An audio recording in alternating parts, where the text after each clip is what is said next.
Travis head के शतक ने वनडे वर्ल्ड कप के फाइनल मुकाबले भारत पर भारी पड़ा था, लेकिन ट्रेविस हेड के 102 रनों की पारी ने आईपीएल 2024 के 30वें मुकाबले में आरसीबी पर बहुत ही बड़ा भारी पड़ गया। जी हां दोस्तों, एक ऐसा मुकाबला जहां पे 3 बल्लेबाजों ने अर्धशतकीय पारी खेली तो एक बल्लेबाजों ने शतकीय पारी खेली, लेकिन 5 गेंदबाज ऐसे रहे जिन्होंने 50 रन लुटा दिए। जी हां दोस्तों, एक ऐसा मुकाबला जहां पे हैदराबाद के बल्लेबाजों ने आईपीएल का सबसे बड़ा रन बनाते हुए उस मुकाबले को सिर्फ 25 रनों से ही जीत पाया है। आप इससे अनुमान लगा सकते हैं कि इस मुकाबले में कितने रन बने होंगे। जी हां दोस्तों, यह एक ऐसा मुकाबला था जो मुंबई और हैदराबाद के बीच पिछले सप्ताह खेले गए मुकाबले जैसा था। जी हां दोस्तों, उस मुकाबले में भी टोटल 38 छक्के लगे थे, तो इस मुकाबले में भी टोटल 38 छक्के ही लगे हैं। ट्रेविस हेड के 102 रनों की तूफानी पारी तो वही हेनरिक क्लासन के 67 रनों की बेमिसाल पारी के दम पे हैदराबाद की टीम इस मुकाबले में 3 विकेट के नुकसान पर आईपीएल का सबसे बड़ा स्कोर बना दिया, जिसके जवाब में आरसीबी के बल्लेबाजों ने भी शानदार एवं बेमिसाल अंदाज में शुरुआत की थी, लेकिन जैसे ही किंग कोहली और फाफ डू प्लेसी आउट हुए वैसे ही लगने लगा कि आरसीबी की टीम इस मुकाबले को तकरीबन 150 रनों से हार जाएगी, लेकिन ऐसा देखने को नहीं मिला। आखिरी के 6 विकेट कीपर बल्लेबाज दिनेश कार्तिक आते हैं और छक्के चौके की बारिश करके चले जाते। जी हां दोस्तों, 83 रनों की पारी खेलकर यह सभी को बतला दिया कि दिनेश कार्तिक अगर शुरुआती के ओवर से ऐसे ही बल्लेबाजी किए रहते तो आरसीबी की टीम इस मुकाबले को जीत सकती थी, लेकिन दिनेश कार्तिक ने अपने बल्लेबाजी के दम पे आरसीबी की लाज मचाई। जी हां दोस्तों, अगर दिनेश कार्तिक इस मुकाबले में 83 रनों की पारी नहीं खेलते तो आरसीबी की टीम की एक और शर्मनाक हार मानी जाती इस आईपीएल में हैदराबाद के खिलाफ। आईपीएल के हर रिकॉर्ड इस मुकाबले टूटते हुए नजर आए। जी हां दोस्तों, टाटा आईपीएल 2024 में सबसे लंबे छक्के जड़ने वाले खिलाड़ी दिनेश कार्तिक बन चुके, जिन्होंने इस मुकाबले में 108 मीटर की छक्के जड़ करके सभी को हैरान करके छोड़ दिया है। और देखने वाली बात यह होगी, क्या दिनेश कार्तिक को T20 वर्ल्ड कप 2024 के स्क्वाड में भारतीय टीम में जगह मिल पाती है? नहीं। जी हां दोस्तों, जिस अंदाज में ट्रेविस हेड ने बल्लेबाजी की वह देखने लायक थी, जितना तारीफ की जाएगी उतना ही कम पड़ जाएगा।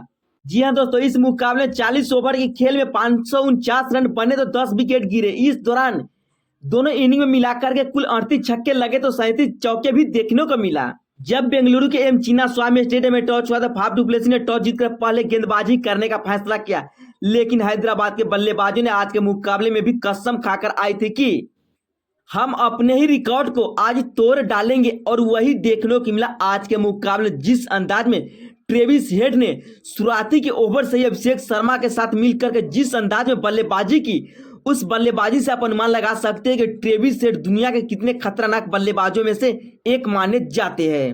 ट्रेविस हेड आंधी तूफान के अंदाज में आते ही इस मुकाबले में छा गए। जी तो पहले तो इस मुकाबले में अपना अर्धशतक पूरा किया, उसके बाद सीधे अर्धशतक को शतक में तब्दील कर दिया। ट्रेविस हेड अगर इस मुकाबले में थोड़ा देर और टिक जाते तो अपनी टीम का स्कोर 300 के पार कर देता। ट्रेविस हेड ने इस मुकाबले में क्या बल्लेबाजी की? जी हां दोस्तों, 41 गेंदों में 102 रनों की तूफानी पारी खेली, 9 चौके तो 8 गगनचुंबी छक्के लगाए। हैदराबाद के ऐसा कोई बल्लेबाज नहीं है जिन्होंने इस मुकाबले में छक्के नहीं जड़े। जी हां दोस्तों, सभी के सभी बल्लेबाजों ने इस मुकाबले में छक्के जड़े, और हेड के आउट हो जाने के बाद हेनरिक क्लासन आते इस मुकाबले में छा गए। 31 गेंदों में 67 रनों की तूफानी पारी खेली। जी हां दोस्तों, 2 चौके तो 7 गगनचुंबी छक्के लगाए, 216 के स्ट्राइक रेट से बल्लेबाजी की।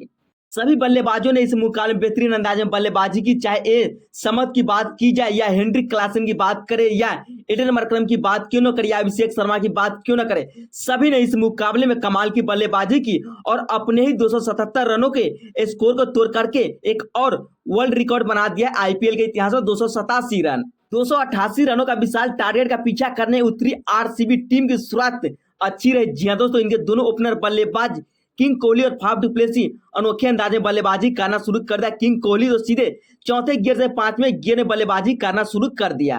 देखते ही देखते आरसीबी ने पावर प्ले में बिना विकेट खोए हुए 79 रन बना दिए, लेकिन जैसे ही पावर प्ले के बाद मयंक मार्कंडे आते और इस मुकाबले में छा जाते। जी हां दोस्तों, जिस रफ्तार से यह दोनों बल्लेबाज बल्लेबाजी कर रहे थे, अब ऐसा लगा कि अगर यह दोनों बल्लेबाज 15 ओवर तक भी टिक जाते तो उस मुकाबले को आने वाले बल्लेबाज आसानी से आरसीबी को जिता देते, लेकिन ऐसा हो नहीं सका। मयंक मार्कंडे आए और इस मुकाबले में छा गए, किंग कोहली के आउट करके सभी को चौंकाकर रख दिया। कोहली के आउट हो जाने के बाद विल जैक्स दुर्भाग्यपूर्ण तरीके से इस मुकाबले में रन आउट हो गए।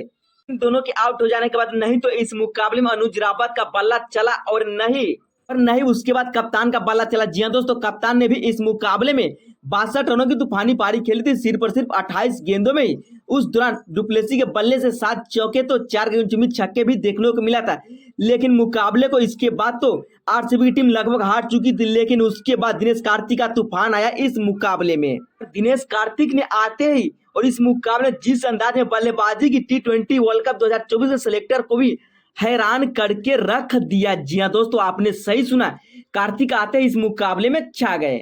42 डुप्लेसी 62 तो कार्तिक के बल्ले से इस मुकाबले में 35 गेंदों में 5 चौके और 7 गगनचुंबी छक्के के सारे 235 के स्ट्राइक रेट से 83 रनों की तूफानी पारी खेली। अगर 10वें ओवर से पहले यानी 2 ओवर अगर और रन बने रहते तो आरसीबी की टीम इस मुकाबले को आखिर तक जीत भी सकती थी, लेकिन ऐसा देखने को नहीं मिला। 288 रनों के जवाब में आरसीबी की टीम इस मुकाबले में सिर्फ और सिर्फ 262 रनों पर ही ऑल आउट हो जाती है, 7 विकेट के नुकसान पर, और इस मुकाबले को आखिर के क्षणों में 25 रनों से हार जाती है। और इस मुकाबले के हीरो रहे ट्रेविस हेड, जिन्होंने अपने बल्लेबाजी के दम पे आरसीबी गेंदबाजों की बैंड बजाकर रख दी। और इस मुकाबले के हीरो रहे ट्रेविस हेड, जिन्होंने 41 गेंदों में 102 रनों की पारी खेली।